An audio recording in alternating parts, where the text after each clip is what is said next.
Justice is our demand. Justice is our demand. No peace on stolen land. No peace on stolen land. Justice is our demand. Justice is our demand. No peace on stolen land. No peace on stolen land. Justice is our demand. Justice is our demand. No peace on stolen land. No peace on stolen land. Justice is our demand. Justice is our demand. No peace on stolen land. No peace on stolen land. From the east to the west. From the east to the west. Baltimore will attest. Baltimore will attest. From the river to the sea. From the river to the sea. Palestine will be free. Palestine will be free. From the east to the west. From the east to the west. Baltimore will attest. Baltimore will attest. From the river to the sea. From the river to the sea. Palestine will be free. Palestine will be free. Palestine will be free. Palestine will be free. Land back now. Land back now. Land back now. Land back now. Land back now. Louder. Land back now. Let me hear you. Land back now. Louder. Land back now. Land back now. Land back now. Land back now. Let me hear you, Baltimore. Welcome everyone for this Land Day demonstration. We gather here today to honor the unwavering fire of Palestinian resistance that has burned for over a century and continues to burn brightly in the hearts of anyone engaged in the struggle for justice all around the world. On March 30th, 1976, almost exactly 49 years ago, our Palestinian siblings stood defiantly against the Zionist land grabs in the Galilee region of occupied Palestine. Living for decades under martial law with unlawful and arbitrary detentions, collective punishment, and curfews, when they heard Israel would be stealing 5,000 acres of their land, they said enough. Organizing marches, self-defense, and a general strike, they faced immediate and brutal repression. Police raids, mass arrests, and military crackdowns that stole the lives of 6 martyrs and injured hundreds more. Shame. Land Day, what we're here to do is how we uphold the tradition of struggle that Palestinians have been waging not only since 1976 for the first Land Day, but for the past 100 years, for the entire past century of fighting for their homeland, of fighting for their land back. Today, we stand at a critical juncture in that fight for collective liberation. The parallels between the oppressive Israeli regime and the imperial American government are as clear as day. Because as we speak, the Trump regime has unleashed a campaign of mass deportations which are targeting anyone who stands up for Palestinian rights, which shatter communities and with arbitrary capriciousness. From ripping Mahmoud Khalil away from his wife and soon-to-be-born child to our Venezuelan neighbors who were targeted with obscene racism and disappeared to prison camps. Shame. These racist policies echo the decades-long Israeli project's displacement of Palestinians from their ancestral homelands through ethnic cleansing, arbitrary detention, exile, and murder. And just as Israel uses its military might to enforce its apartheid, Trump deploys ICE as his occupying force, terrorizing our communities. Both regimes justify their actions under the false claim of security. But we see through this blatant lie, don't we? Their true aim is to break the back of any struggle for justice and liberation. Will we allow that to happen? No! We will not be defeated, nor will we desist from our duty to protect each other. From the Jordan River to the Mediterranean Sea, from the Rio Grande to the Great Lakes, we assert our rights to live without fear, to exist without repression, and to struggle for our own liberation. The Zionist entity, Israel, and the American empire may have weapons and surveillance, but we have the power of the people. And they are terrified of our power. Why else do you think they want to build a $330 million cop city here? Why else do they want to build a $1 billion jail just less than a mile away? The Zionist entity has the IDF, and the American empire has police and ICE. And our path to victory and liberation is clear. We must unite our struggles and forge an unbreakable bond of solidarity between Palestinians, immigrants, LGBT people, and all oppressed people of the working class. We must recognize that we all have the same enemy: the rich, the billionaire class that seeks to steal land, to seize our resources for themselves. And we must reclaim that land in the city, all of it, for the benefit of all people and not just the rich. We're here to let Trump and his ICE goons know the people of this country will not be intimidated. We're here to let the Israeli regime and their settler extremists know that we will never, never, never abandon Palestine. From Baltimore to Palestine, from the ICE concentration camps to the refugee camps, we declare with one voice, liberation in our lifetime.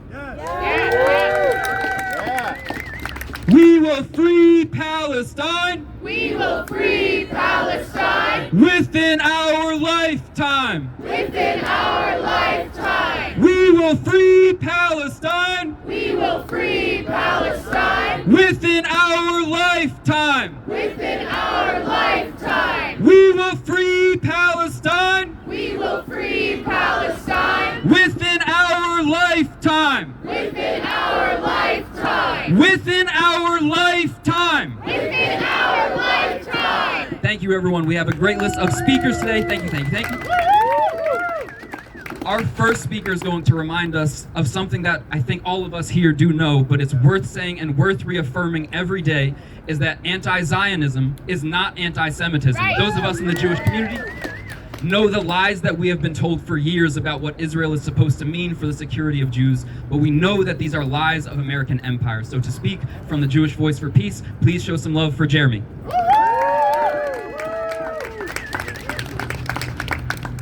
How y'all doing today? Good, thank you. Good. Thanks for having me.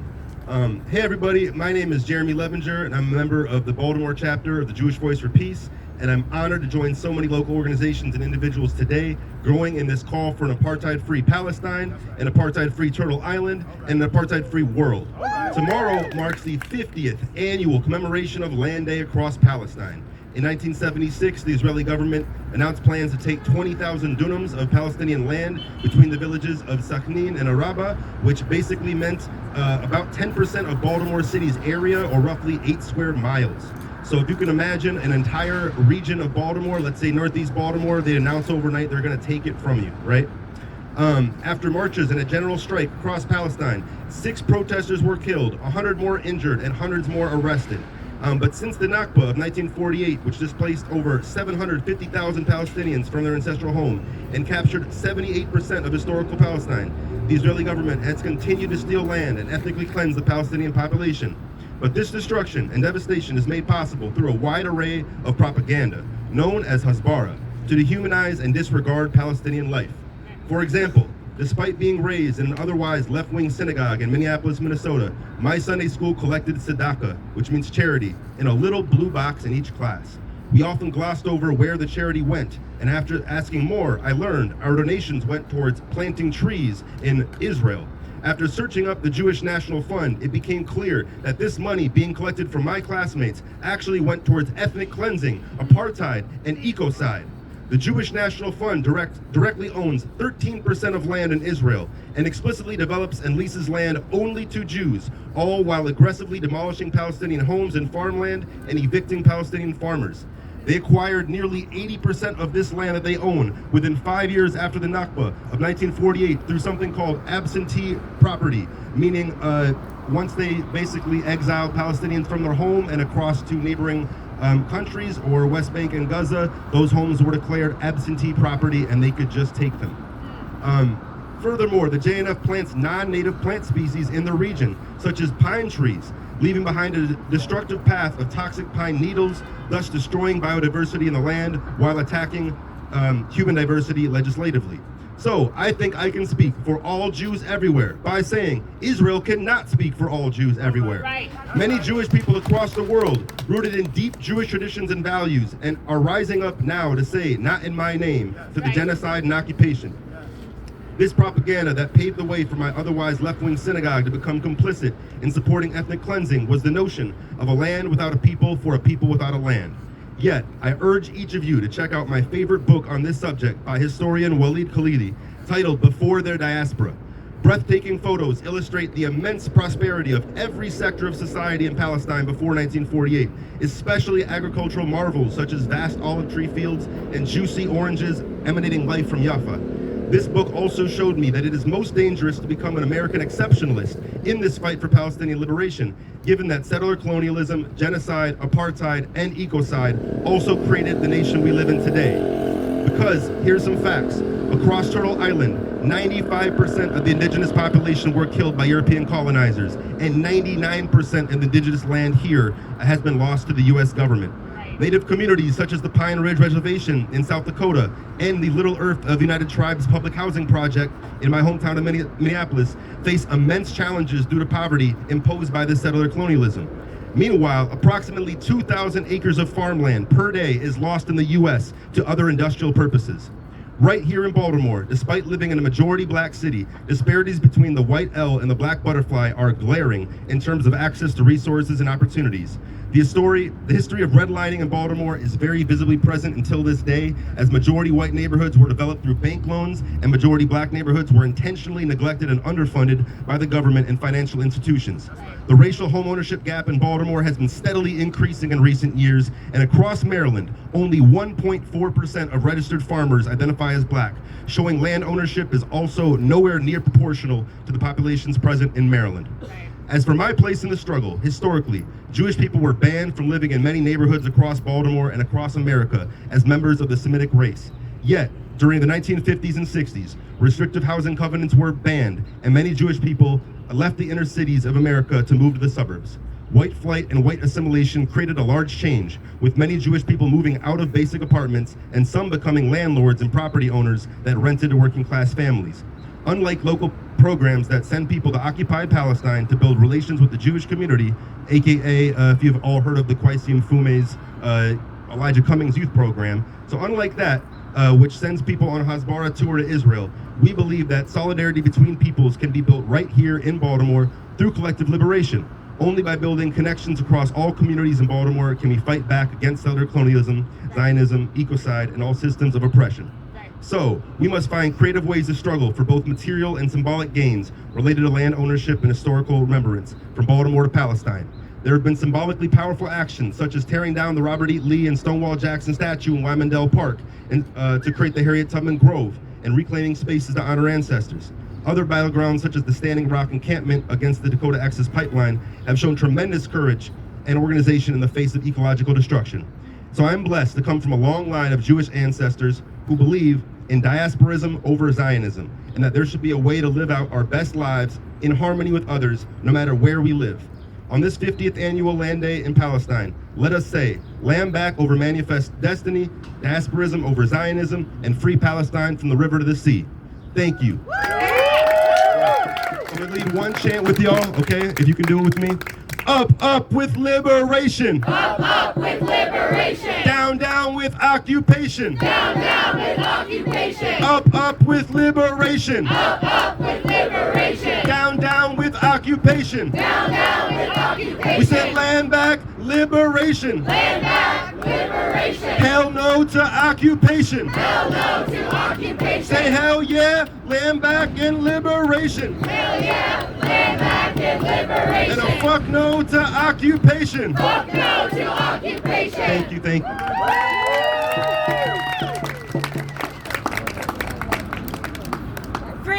Free Palestine. Free Palestine. Free Palestine. Free Palestine. Free Palestine.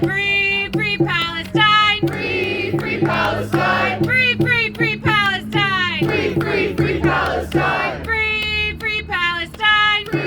Free Palestine. Free Palestine. Free Palestine. What do we want? Justice. When do we want it? Now. What do we want? Justice. When do we want it? Now. If we don't get it, shut it down. If we don't get it, shut it down. What do we want? Justice. When do we want it? Now.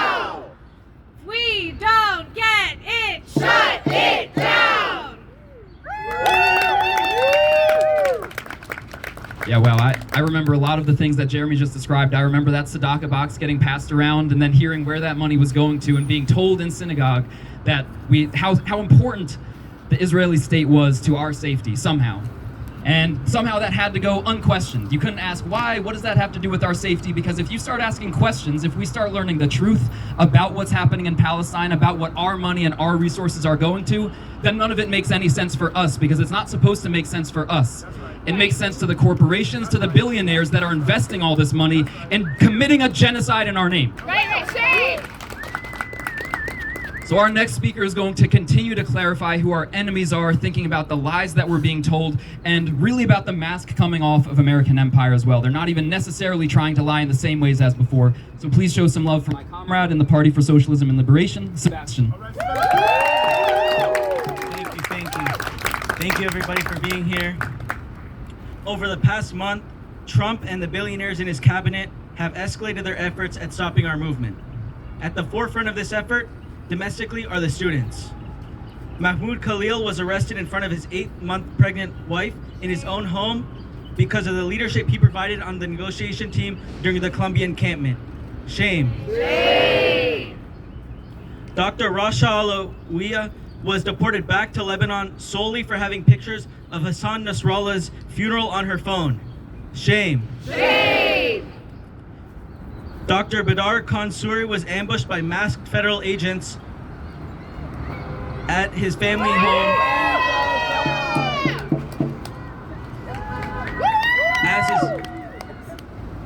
as his family was returning from Ramadan iftar with his family because of his wife's family's ties to Palestine. Shame. Shame! Rumeysa Ozturk was abducted in broad daylight by 6 plainclothes officers for writing an op-ed against Tufts investments in Israel. When Marco Rubio was asked about this arrest, he declared proudly that, quote, "We revoked her visa because she was a social activist," end quote. Shame. Shame! In all of these cases, the hope is that these attacks will scare people away from standing firmly against the empire, for saying clearly that the empire's interests are not our interests, that we will not accept the billions that the US sends to Israel to carry out a genocide at the expense of housing, healthcare, and education. Right, But we are out here to say that we will not be scared into submission. right. We are here to say that for every person they arrest, there will be 1,000 more that come out behind them, ready to take up the fight. Right.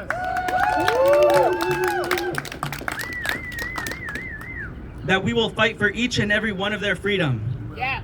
That in this fight, our movement only grows stronger. Yep. While Trump and the billionaires are attacking students domestically, they're also escalating their violence not only in Gaza, but in the broader region. Yeah. The US conducted the now infamously leaked airstrikes that killed more than 50 civilians in Yemen. Right. In the group chat that was leaked this week, Secretary of State Pete Hegseth clarified that this was not about the Houthis, but rather about restoring freedom of navigation and reestablishing deterrence. Shame. Shame! These are fancy words to say that the US bombing a building full of civilians so that it could send its ships through a sovereign nation's waters. Yep. Yemen has for more than a year maintained an effective blockade in the Red Sea Yep. of any shipments coming into Israel. It is this highest level of solidarity that warranted this punishment from the US. And just yesterday, Israel resumed its bombing campaign in the southern suburbs of Beirut. Shame. Shame! These are the moves of a desperate empire trying to hold on to legitimacy. It is no coincidence that as the US is making more and more unpopular decisions about how to use our resources, that they are cracking down on people demanding something better, demanding what we deserve, demanding our liberation. In Palestine, we see our own struggle. Students are being deported, labor leaders are being attacked with expulsion, and local law enforcement is cooperating with federal agents to carry out mass repression, all to try to stop the student movement for the liberation of Palestine. It is clear that the struggle for immigrant rights is the labor struggle. In the labor struggle is a struggle against police oppression, is a struggle for Palestine. That we will not be able to achieve our liberation without the liberation of Palestine. Yep. That Palestine is one front in the global struggle against imperialism and the war machine. Yep. The struggle against the corporations that profit off of our misery, that pay the politicians, and that kill the planet. Right. But there are many fronts in that struggle. From Philadelphia to Atlanta to San Francisco to right here in Baltimore. We share a common struggle against this small class of people that are carrying another genocide rather than funding our needs. Right. And it is only by understanding the global nature of our struggle and acting accordingly that we will be able to free Mahmoud Khalil and every other student targeted by the state. That we will be able to achieve an arms embargo. That we will be able to achieve adequate funding for our schools, hospitals, and homes. That we will be able to see every inch of historic Palestine returned to the Palestinian people. We will see all of this and more within our lifetime if we are organized enough to take it. Free, free Palestine! Free, free Palestine! Long live Palestine! Long live Palestine! From the river to the sea, From the river to the sea, Palestine will be free. Palestine will be free. Thank you so much. Free Mahmoud Khalil! Free Mahmoud Khalil! Free Mahmoud Khalil! Free Mahmoud Khalil! Free Mahmoud Khalil. From the belly of the beast, From the belly of the beast, hands off the Middle East. hands off the Middle East. From the belly of the beast, From the belly of the beast, hands off the Middle East. hands off the Middle East. From the belly of the beast, From the belly of the beast, hands off the Middle East. hands off the Middle East. All right, thank you so much to Sebastian for speaking on our current struggle, what's needed of us going ahead. Our next speaker is going to speak on the importance of our cultural institutions. We know that the ruling class is investing so much money and time in manipulating us and controlling cultural media. And so our next speaker is going to be coming from Baltimore Artists Against Apartheid. Please make some noise for Annie. Hello, everybody. Thank you for coming out today. What gives me confidence today is that I believe. What gives me confidence today is that I believe that we are on the brink of liberation for the Palestinian people. For nearly 2 years, we have seen the horror of Israel's occupation of Palestine. Things that we were never supposed to see have been brought to our social media feeds. And for all that time, we have also seen the resiliency of the Palestinians as they face genocide abroad and silencing, deportation, and even murder here in the United States and Europe.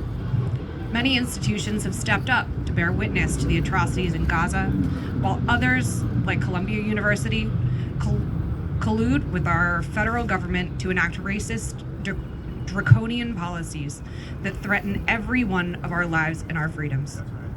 Even as we speak, imperial capitalists are supporting the genocide, bombing multiple countries with our tax dollars. Shame. Shame.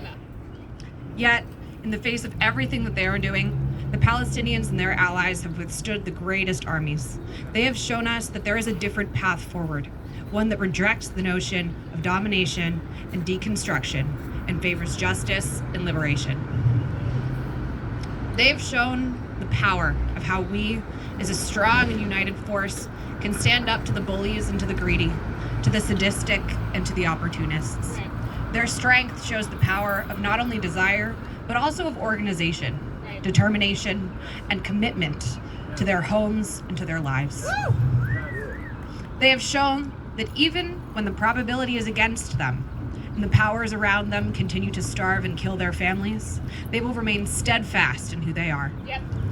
The Imperial West has shown that it will break every treaty, violate every law, and contradict every statement about freedom and honor to obtain their goals. Shame.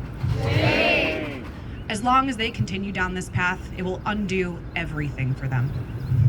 Land Day commemorates that same determination many decades ago by the Palestinian people and shows how a people can organize and fight for their rights.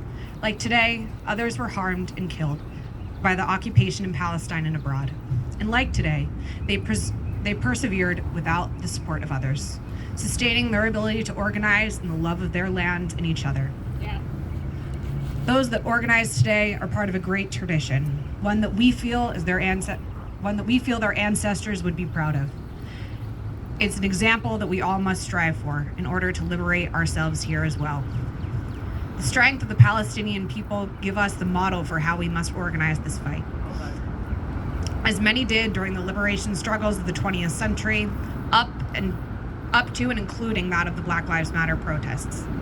Their example shows us that even when your opponents outmatch you in money and technology, they cannot match your tenacity, your strength, and your desire to control your own destiny. They, more than others, understand the power of imperialists, how they aim to take what they can at their expense, and it is our responsibility to support their cause and their liberation. Yes. In Palestine, artists have become an integral part of the movement, their work documenting the pain, resilience, and hope of their people. Yep. Whether through poetry, music, film, or visual art, Palestinian artists are not just chronicling the injustice that they face, but also building a vision of a future in which their land and people are free. Their creations transcend borders, helping unite the international movement for Palestinian liberation. Yeah. The power of art lies in its ability to make us feel good, to challenge our perceptions, and to inspire action. What gives us hope for the future is not whether Palestine will be free one day. Our hope is in celebrating the day when Palestine will, in fact, be free, Yeah. and what a new and free Palestine will look like. Their liberation will be a reality, and when that time comes, we will all be able to join with our comrades in its victory. Thank you.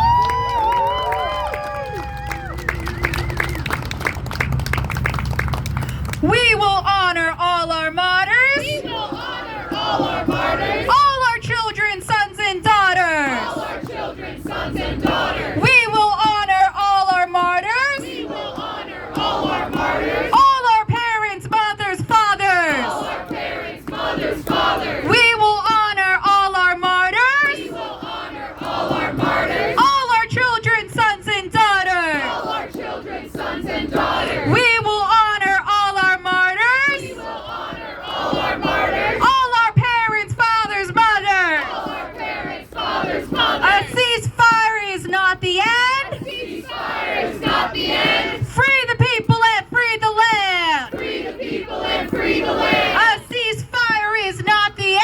A ceasefire is not the end. Free the people and free the land. Free the people and free the land. A ceasefire is not the end. A ceasefire is not the end. Free the people and free the land. Free the people and free the land. Free the people and free the land. Free the people and free the land. Free the people and free the land. Free the people and free the land.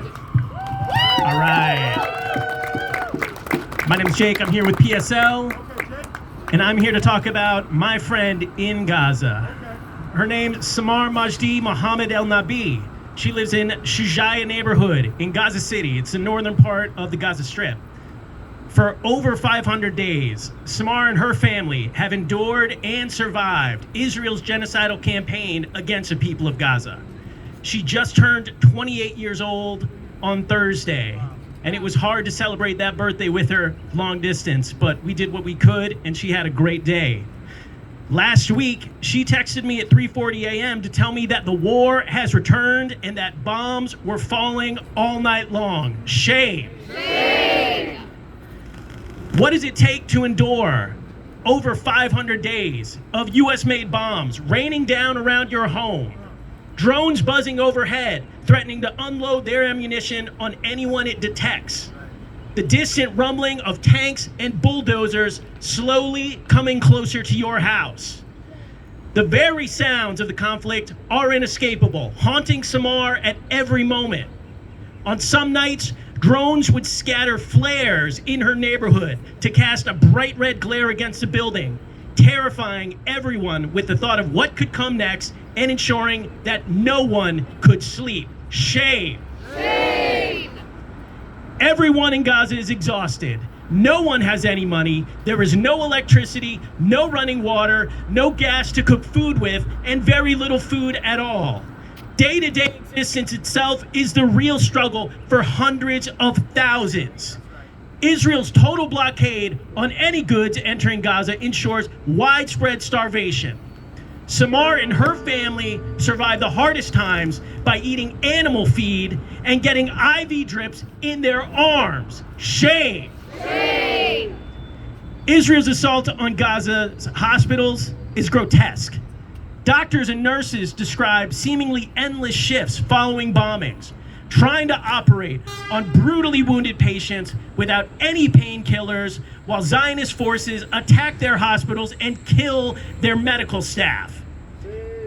Shame! And even newborn Palestinians are not spared by Israel. In some of Gaza's hospitals, IUF snipers murdered NICU staff and left premature babies to die alone in their incubators. Shame! Shame! Despite all of this, Samar and her family and many Gazans are still alive and actively resisting. That's right.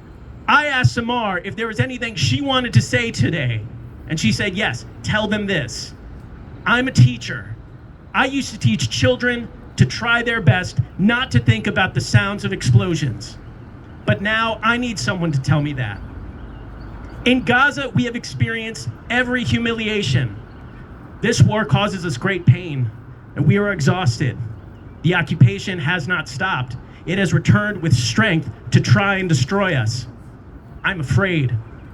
I am not just a number or a soul that will pass away and be forgotten by people. I only dream of living. Your support can change opinions and help pressure the governments that impose humiliation, hunger, and occupation upon us. Your call for peace and justice is a strong motivation for us to continue our struggle for freedom and dignity. Please do not leave us alone. And so I ask you, are we going to leave Samar and the people of Gaza to struggle on their own? No! Are we going to let the Palestinian people face the U.S.-Israeli death machine by themselves? No! Can I get a hell no? Hell no! We will continue to stand in solidarity with them until Palestine is free from the river to the sea. Right. All glory to the martyrs. Long live the resistance.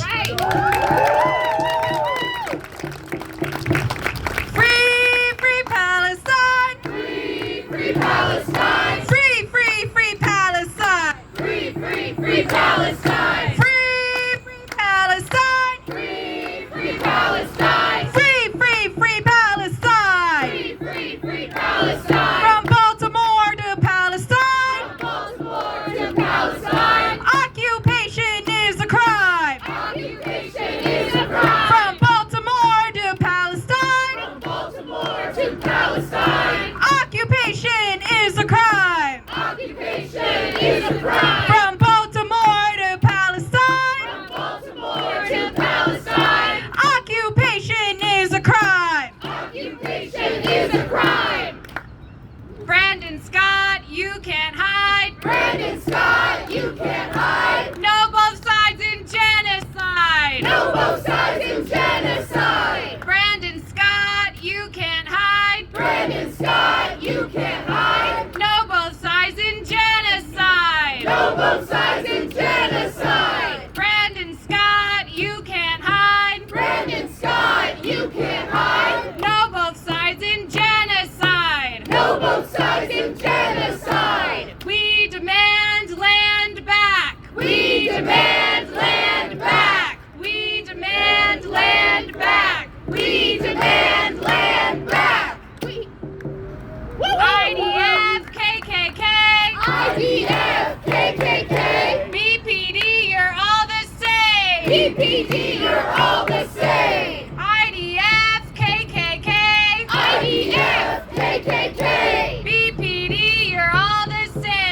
PPD, you're all the same.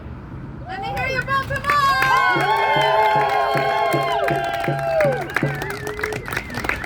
All right. I know many of us have been overwhelmed, deliberately so, by the barrage of acts, of policies passed, of things demanded by Trump and the billionaire class. It's overwhelming. It's hard to keep up with. No matter how many news sources you have, we're all looking through all of them, trying to keep up with what's happening. And that's a deliberate attempt to confuse us. That's a deliberate attempt to scare us. Right. It's a deliberate attempt to demobilize us. Right. But I'm looking around here right now and I don't see a people who are scared or demobilized. Right. As we near the potential end of our action, I want to speak on something that's come up just a week ago. We did an action just on the other side of City Hall right over there, an emergency action when the resumption of the genocide was undertaken by the White House and Israel. We're asked all the time by either family, friends, neighbors, whoever it is, and last week we were asked by a news channel that came up and asked about, well, what do you think about Hamas? What do you think about the violence committed? And we need to be really clear on what violence we're seeing. Is violence not a century of land theft? Is violence not a century of bombings, of hospitals destroyed, of schools destroyed? Is violence not the sanctions that deprives people of water, of medicine, of food that the U.S. is carrying out not just in Palestine, but in Cuba, in Venezuela, and in Iran? Is violence not over 1,000 of our neighbors in the city every night being homeless when there are 10 times as many houses in the city? Is violence not a third of the children in the city living in a food desert? So we know what violence we're seeing, and we know what violence preceded the retaliation and the defense of a people's sovereignty and their right to self-determination. We know what violence is. And we know that we don't have a choice but to struggle against that violence.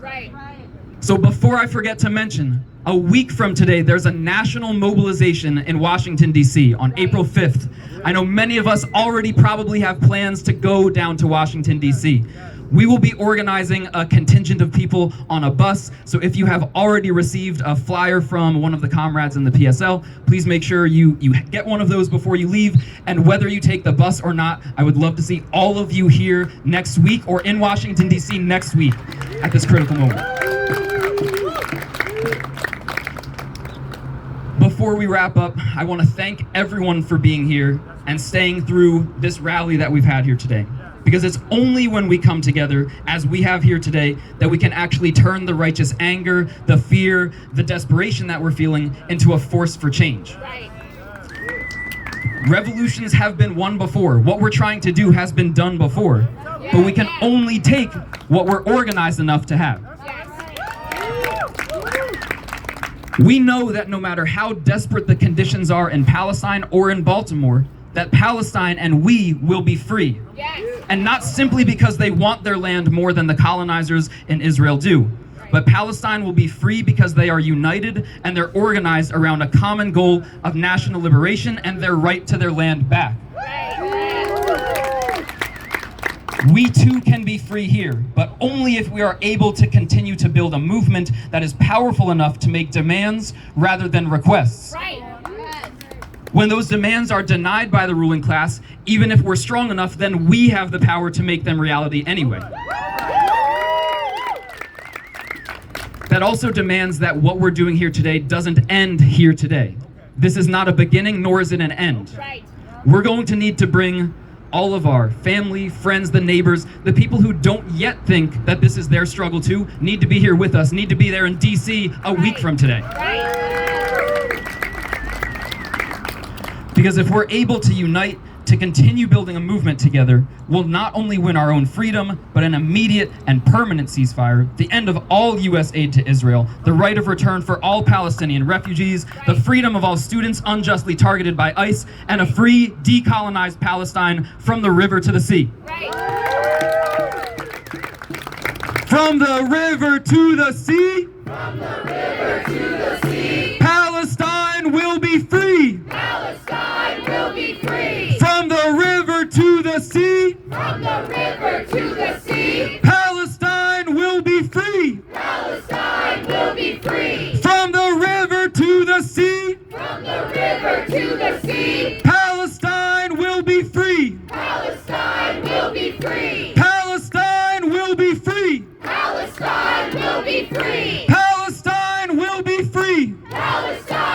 One more time. Palestine will be free. Palestine will be free. Thank you, everyone. Please stick around. Get home safe. Thank you.